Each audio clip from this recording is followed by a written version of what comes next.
ngadhepi Senopati Ngalengka. Babu. Ayo dina iki tak todhi sing dadi kadigdayanmu.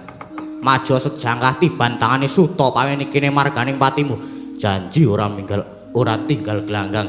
Ayo tak ladeni untapke nyawamu.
Tiba alon-alon.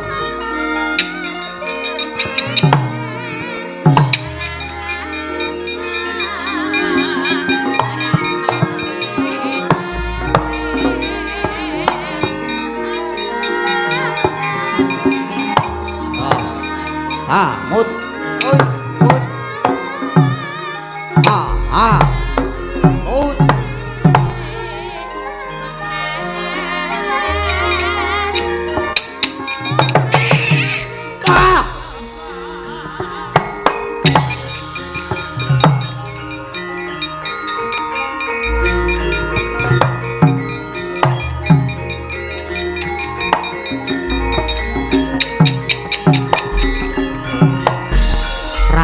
Suta paweni datan monggo puli omong sakrodaning Sang Anoman sigra kacokot janggane pedhot padha skala temah gletak ngatang-atang kaya batang jrebabah depani bantala nanging ngiling-iling Raden Suta paweni gena bebasan nyawa siji raga loro Raden paweni gena dupi ning kadangira pejah tanggaping gati sigra anglangkai kuandane Kang Raka waluya jati temah mulya gya majeng malih. Oit. Ayo. Wah. Ayo.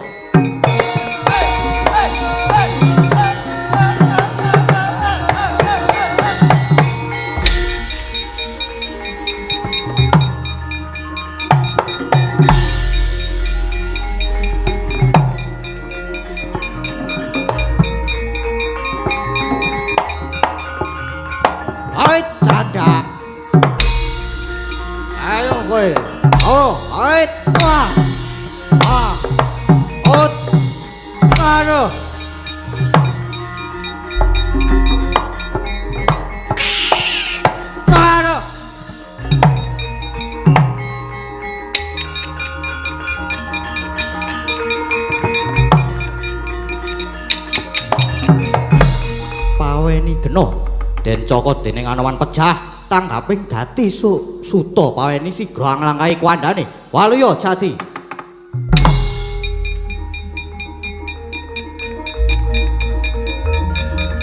Hut ayo tangi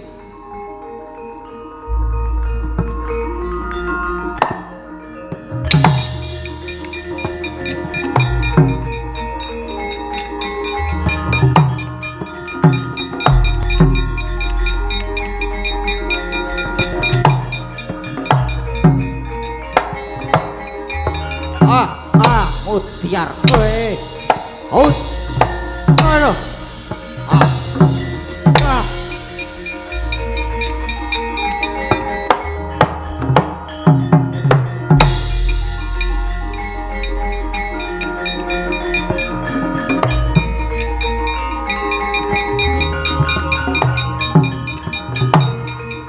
walah dalah yo mutiar kowe out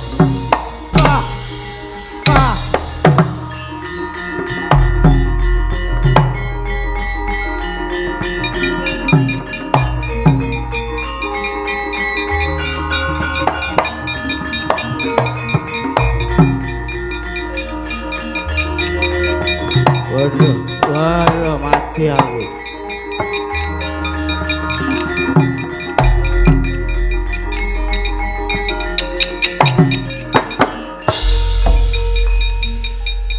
Suta paweni Haradaya kowe paweni gena den cepeng dening Anoman mengkono sigra den duku mba mestakane pecah padha skala pinasti keparengan ning Bathara kekalih nyomadi sampyuh waduh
saya dalu araras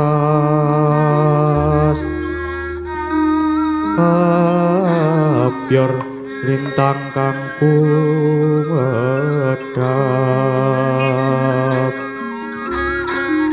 titis sonya madya ratri lumrang gandaning puspita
saldo palwonuting ranu Dresing karsanira miwah dening kanyut maniselingira Gusti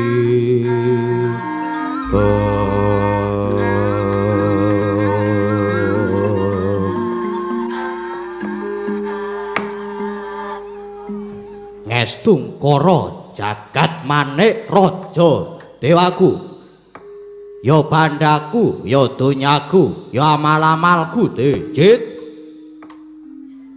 pancene rasaku lagi gempal ya merga Senopati Ngalengka Suta paweni gena dideng-deng kaya kendhang disugoke kaya kayu ning nyatane mlempem padha kapupuhing Rana Madyalaga nanging iki kowe kok malah nyowanke bocah loro sing siji mono wujute lumrah-lumrah wae neng sing siji gegilani wujute monyet kaya dapurane Anoman gilani sapa Jit Duh Kanjeng Rama Bragi kula aturi ndangu piyambak yo kowe sapa kowe wani sumalana sowan nun amit pasang Kalimantabe tinembena ila duni inggih kepareng matur nanging saderengipun nyaosaken sembah pangabekti mugi katur wonten sahandhap pepada paduka ya tak tampa matur sembah nun sinuwun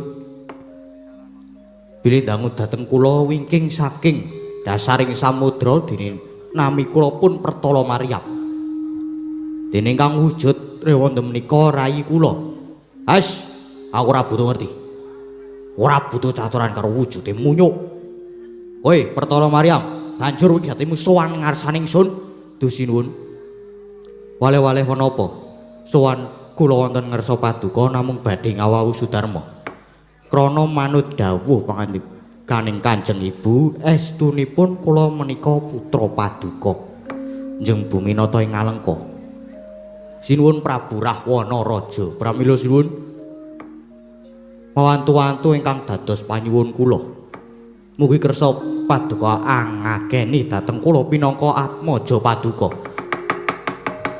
Jomangkahangdra sesumbar katerbume gonjing kumaluta gontor katuk gorore gara-gara banyuning kumambang mawalian ing bedakan nala murang tata Pertala Maryam kowe kok wani ngaku-aku anak Dasamuka ki ibumu sapa merga Prabu Dasamuka ki garwane akeh tenan kejaba diajeng Dewi Tari isih ana Dewi Urang Rayung Dewi Satiwati Dewi Sayempraba Dewi Pratolawati Dewi Tisnawati Dewi Wisandi Dewi Wiraji lan isih akeh meneh kepara wanita Ngalengka wis tau tak rasake kabeh banjur ibumu jenenge sapa inggih ibu kula inggih pun Dewi Pertalawati menika ibumu Pertalawati inggih kasinggihan mekaten kula putra paduka sinuwun ya nanging ora gampang dadi anak Dasamuka merga dadi anak Dasamuka kowe kudu duweni kasekten ingkang linuwih yen pancen kowe duwe kasekten kaya Kakangmu Indrajit kowe lagi tak aku anak syukur-syukur yen kowe duwe piandel ning yen kowe ora didigdaya ora duwe piandel sing ampuh malah kepara tak tugel gulumu piye inggih sowan kula menika kejawi badhe ngawawu Sudarma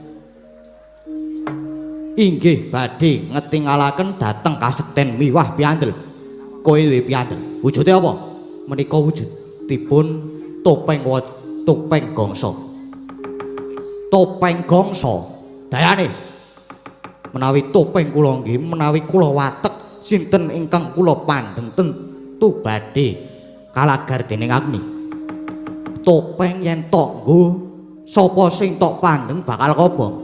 Coba saiki buktekno Prabu Dasamuka pandengen kobong ora. Aduh sinuwun. Nyuwun sewu. Topeng gangsa menika dayanipun ageng sangat kula ngeman dhateng paduka sinuwun. Has. Dasamuka ki wong ampuh. Wong dodeng samaladeng. Aku ora iso mati mergo aku duwe aji Pancasanya. Pandengen, inggih, estuaken dawuh. Nyuwun sewu Rama.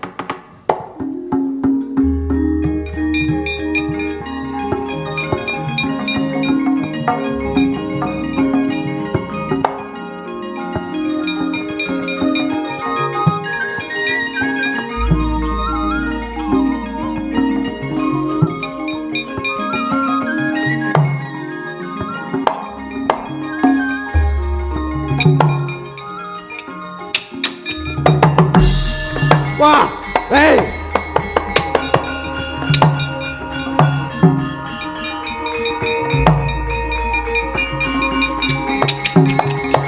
Ah, panas. Hei, Pertolo Maryam, racutan topeng gongso ya. Kowe tak aku anak.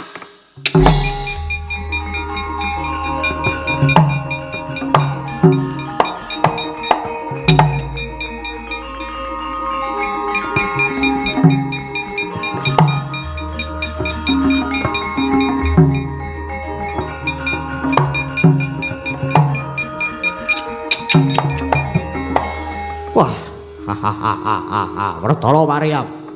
Kowe pancen sekti pertanda kowe putrane Prabu Rahwana Raja. Kowe anakku nggih. Waduh. Matur sembah nuwun Kanjeng Rama Prabu. Duh sinuwun. Lajeng kula kados pundi? Kula pun trigangga nadyan wujud kula rewanda nanging kula menika inggih putra paduka. Keparengaken dhateng kula sinuwun. Inggih Rama. Menika rai kula pun anom trigangga, menika adik kula teges menika inggih putra paduka Rama. Wah, bangsat telek kowe.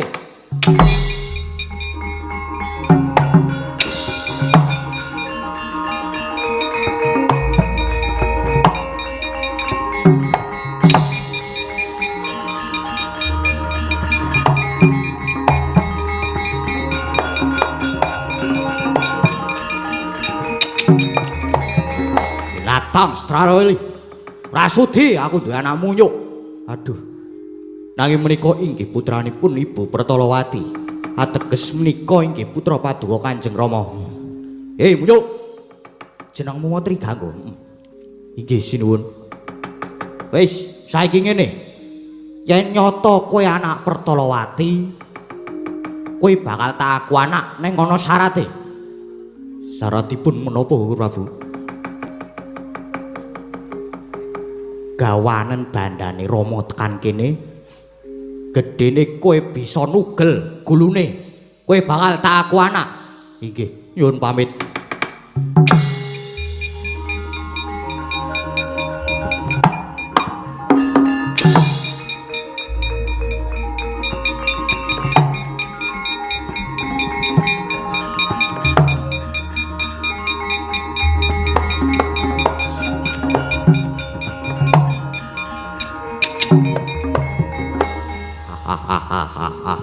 Ketek kok ngaku anak Dasamuka. Jit, ayo trigangga kae diawat-awati. Syukur yen iso ngaturke bebandane cedhis Rama. Yen ning ora iso tugel gulune. Inggih, ngestuaken dawuh klebu kowe uga. Pertala Maryam. Kowe wis tak aku anak nanging kudu ana lelabuhan dhisik. Kowe uga kudu mbudidaya patine Rama Wijaya Lesmana. Ngerti? Inggih, dateng sendika nyuwun pamit nyuwun pangestu.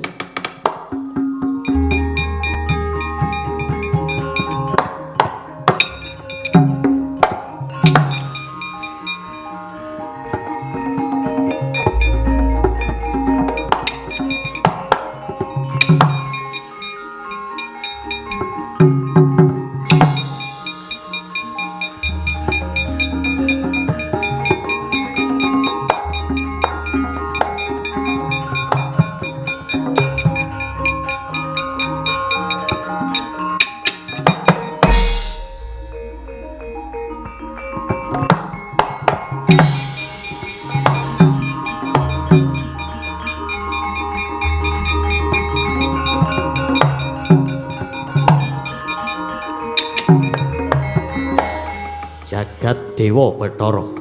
Padha-padha putrane Ibu Pertalawati Kakang Pertala Maryam distampa paswitane. Nanging kena ngapa? Aku kaya-kaya diduwa. Apa merga wujudku ki wanara? Rasaku kok malah dadi mangu-mangu. Apa bener yen to aku Trigangga iki anak Prabu Dasamuka? Yo. Nek pancen aku bakal diaku anak, nanging sranane kudu mbondo Prabu Ramawijaya bakal tak wujuti. Tak jujuke pesanggrahan Swelagiri. Golek lenane Prabu Ramawijaya lan Raden Lesmana.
Yai Suwida mundi dawuhe Kanjeng Rama Sugriwa kabeh rewanda aja nganti padha lena nggone padha jaga.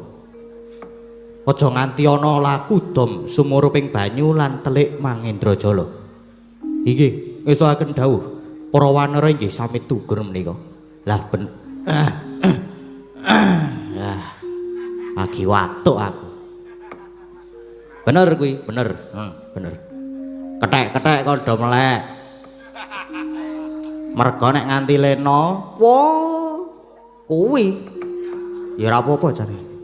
Kurang bejane mengko nek ana penyusup terus nyolong Gustimu Sinuwun Prabu Rama, widana kowe mengko mingan. Piye carane kudu do petamlek? Sapa sing ngantuk mripate dileleti lenga? Benek merem kepleset ra iso merem. Bendo pertama lagi ketek-ketek dodolanan nganu wae. Golek-golek kegiatan. Tinggo obah-obah. Kegiatan apa penake, Gong? Ayo potong remi po remi. Po domino. Apa slot? Kok celiwik wae. Oke kok jane bento melek ngono. Ayo, bener. Apik ngono kuwi yo. Neng ora kena nganggo duit lho ya.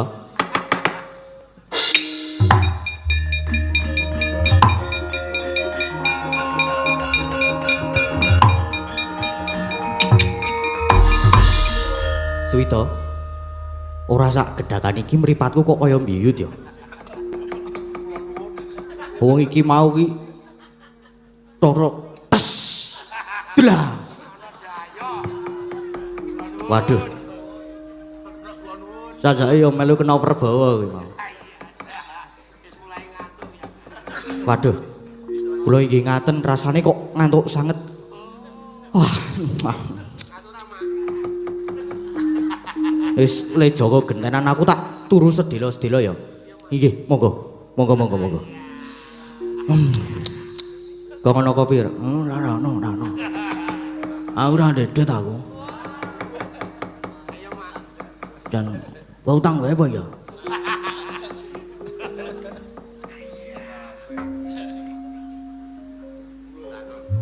Iki ngopo iki? Langsung mak tlebu ake. Tanpa angop mongko. Iki ya iki. Tenan kok. Wah, ya perkara iki ming anek ngene iki.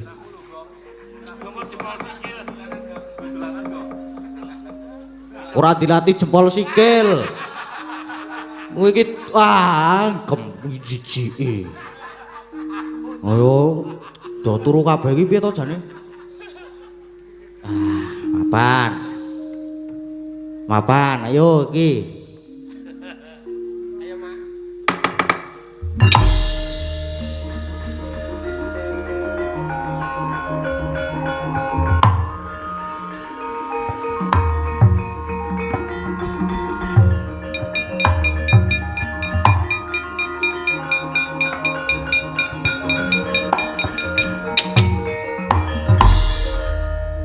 Aku matek aji sirep bega nanda kabeh wae sing do jaga kena Prabawa.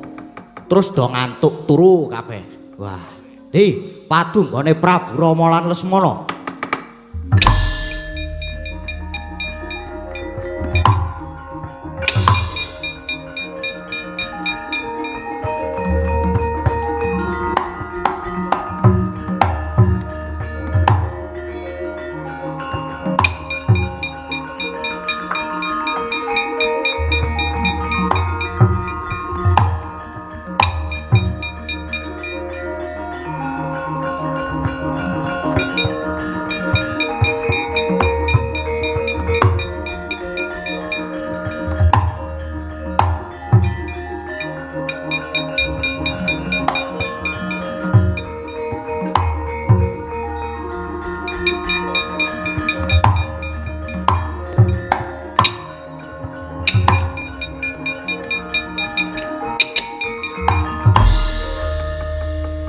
Yai Lesmana, manut ature Yai Gunawan Wibisana, siadilan pun Kakang aja nganti adoh utawa kudu tansah cecaketan.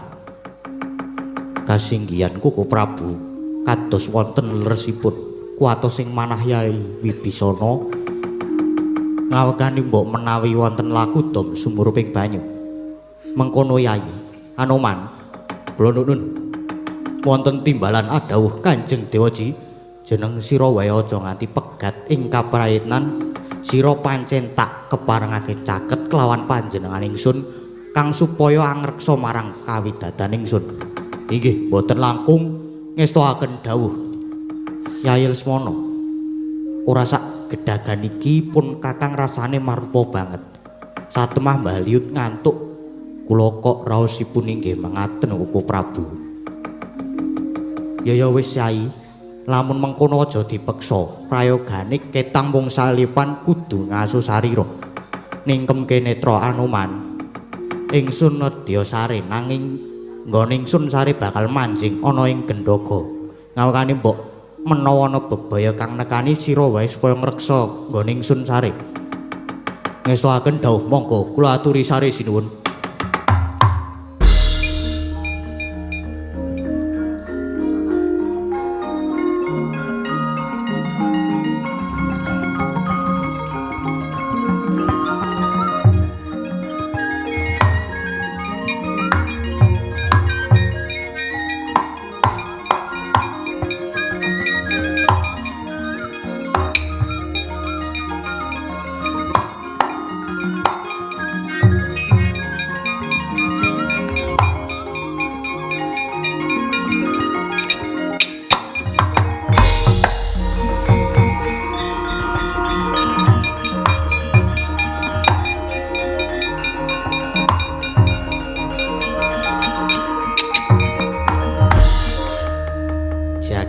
Dewa Bathara.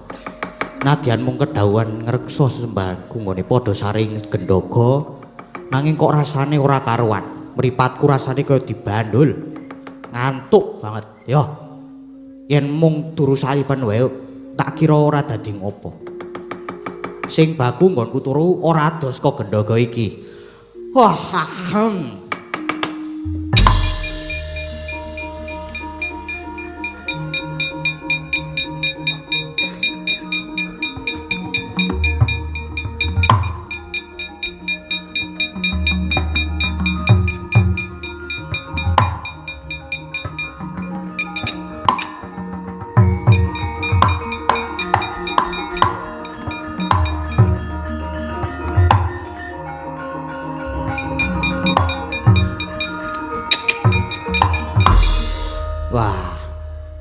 Tenan nggonku matek aji sirep kabeh do turu kepara sing mapan ana kene padha turu kepati nanging iki kok ana wujude gendhaga apa menawa iki ingkang kanggo singidan Prabu Rama lan Raden Lesmana krana iki dijaga dening kethek sing ulese putih nanging kethek iki barang tak waspadake wiwit saka jempoling sikil nganti pucuking rambut kok kaya jebles padha karo aku. Ulse ya putih memplak, rupane ya padha karo aku. Mengko gek-gek ora. Mbok menawa iki mung ngepasi wae mung madha rupa. Sing baku gendhaga iki mbok menawa isine Prabu Rama lan Lesmana tak colonge, tak gawene bali ing Ngalengka aturke Prabu Dasamuka.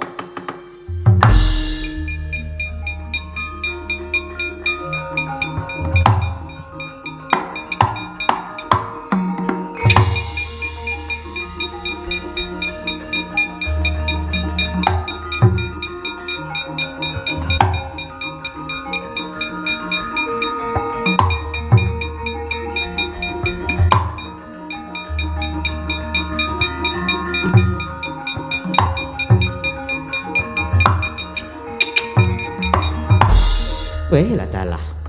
Pandugaku iki mesti ana laku telik Mangindrajala. Katitik kabeh kang padha jaga padha kena perbawa kabeh. Banjur padha turu. Klebu sinuwun Prabu Rama lan Raden Lesmana. Mapan sare ana sak jeroning gendhaga kang dijaga dening Angger Anoman. Nanging gendhaga musna, mongko iki mau ana wujude regemeng. Weh lah dalah. Genah ana Duratmaka Angger Anoman, kula aturi wungu Angger.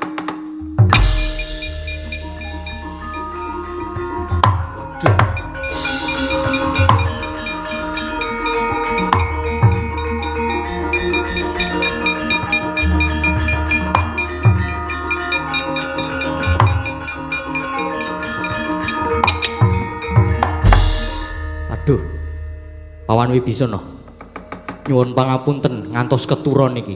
Mongko Angger Anoman menika kecalan dos pundi? Gendhaga isi Rama ical didusta maling. Aduh gugu karepe dhewe.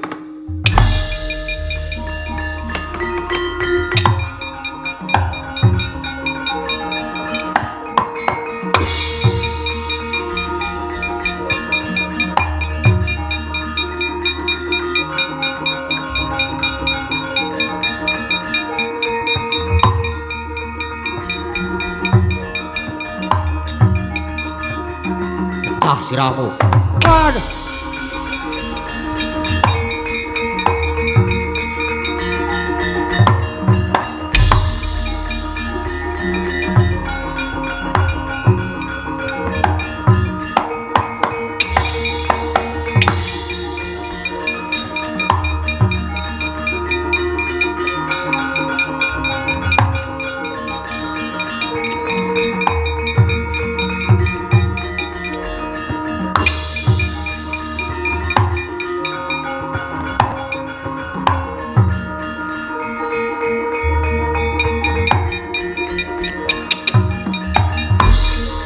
Wujude kethek putih padha karo aku. Sapa kowe? Aku Raden Anom Trigangga. Kowe kethek putih sapa? Raden Senggana Anoman. Wah, Senggana Anoman kowe. Yen ngono kowe ingkang kondhang senopatine Prabu Rama. Lah dalah. Yen aku iso nugel gulumu bakal diaku anak aku karo Prabu Dasamuka rasa kakean bebangal. Kowe maling manut tak bondo tanganmu. Kelakon bondo tanganku janji wis entek budine Trigangga babu kene merganing patimu.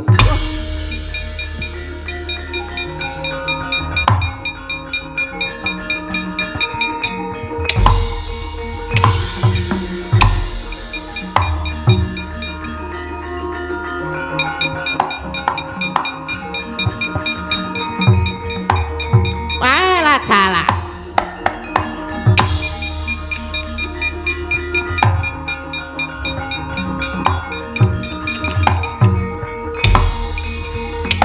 Wes, po.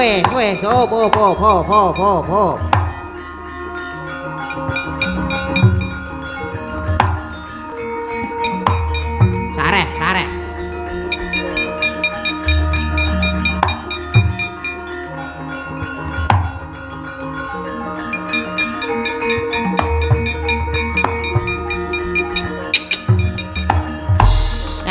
Kencang, Pak Pong. Wis, ora karu-karuan Anoman Serena ya, Nger.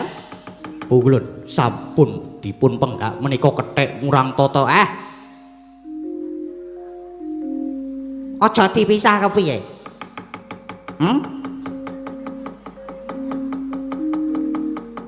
Merga yen kita Bandayuda karo Trigangga iki ibarate merangi tangan Lendesanti Dengkul. Lho, kok saged ngaten Pukulun? Ayo, heeh. Merga nek nganti salah siji lara gedene mati, wah bakal getun lan kelangan kita. Aduh. Kula kok malah bingung Pukulun. Ya wis, kula ndongae ya. Nalika lakon Anoman Duta mbiyen, kita sowan Dewi Sinta ing Taman Soka. Kita mlumpat-mlumpat lincah banget. Aku keplok-keplok saka dhuwur kono kae. Nganti menek uwit Togasari barak. Banjur kita meh dadi garangan putih. Banjur tiba ing panggone Dewi Trijata. Nah, kita weruh wentise Trijata.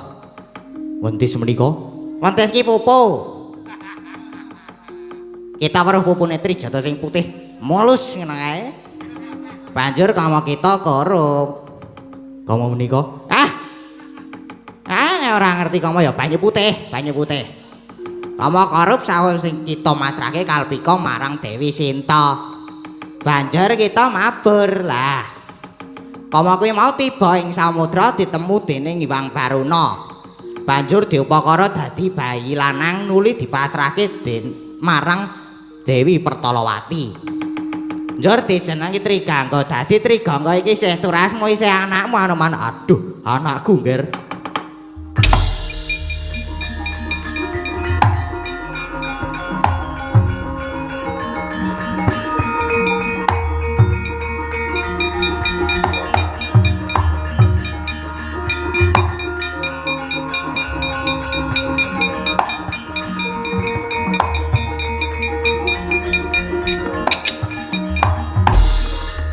Aduh, Nger, jebul anakku.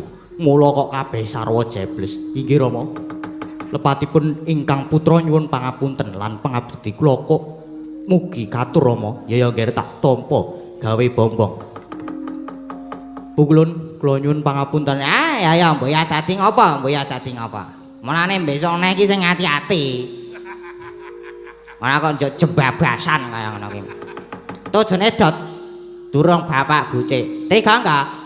Kita kok darbe lekas kaya mengkono ingkang ngumpupi sapa? Inggih. Kula namung manut iku partikelipun sing ati-ati. Inggih. Kadang kula Kakang Pertala Maryam. Kula badhe dipun switakaken Prabu Dasamuka. Genah kita diclomprongke ngono kok. Gugu karepe dhewe.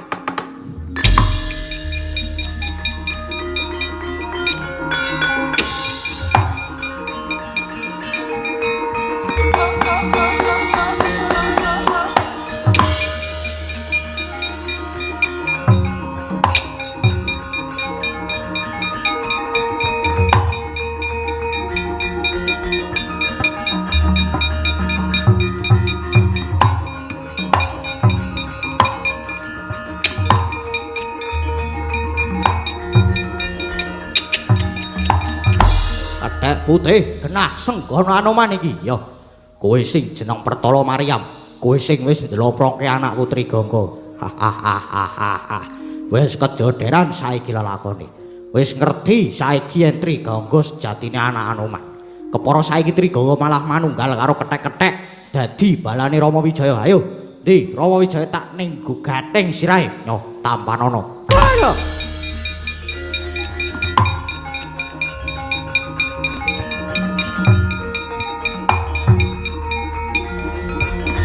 out modar kowe wah out modar wah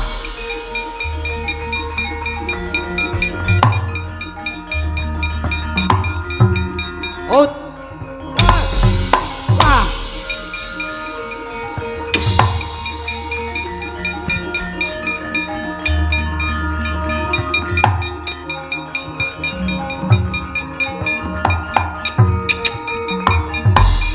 wah pancen ngedapi-dapi tandange Anoman yo nanging Pertala Maryam yo buk wis durung rumangsa kalah aku bakal nganggo topeng gongso Anoman bakal tak pandhem mlosoh kowe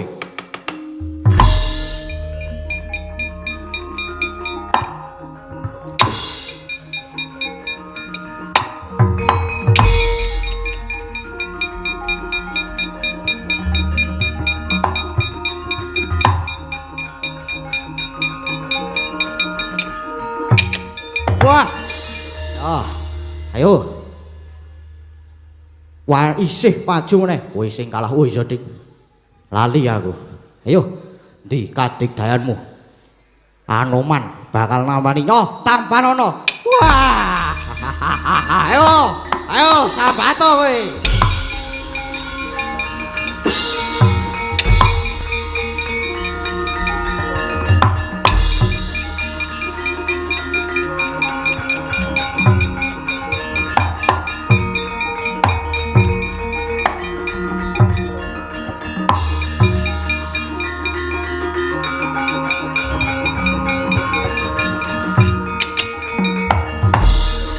Anoman mengsah kalian Pertala Maryam mundur inggih sareng kula pandeng panas sedaya awak kula oh menika Pertala Maryam ngangge pusaka topeng gongso lajeng caranipun Pertala Maryam saged kawuh angger Anoman kula aturi majeng malih mbeta kaca pengilon inggih menika kaca Suryakanta mangke rak malah saged balik mati dening aku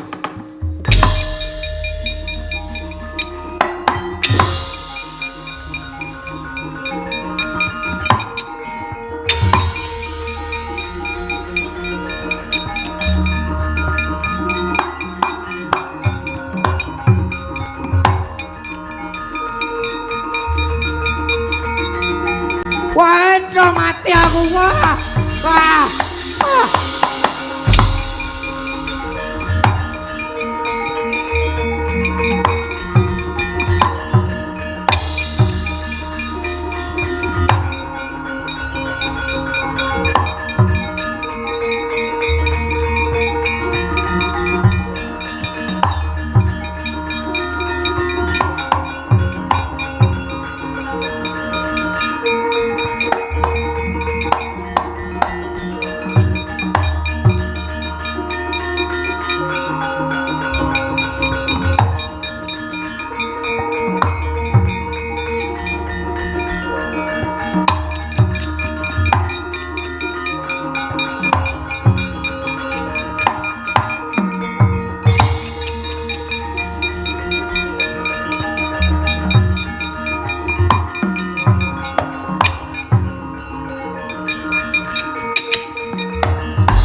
lan Trigangga ingsun nedha nrimo lan muji syukur dene wis bisa manunggal antaraning bapa lan anak uga manunggaling Trigangga ing Pancawati bisa nimbu daya kekuatan lan sentosa temah Pancawati tetep jaya hanjahing bawana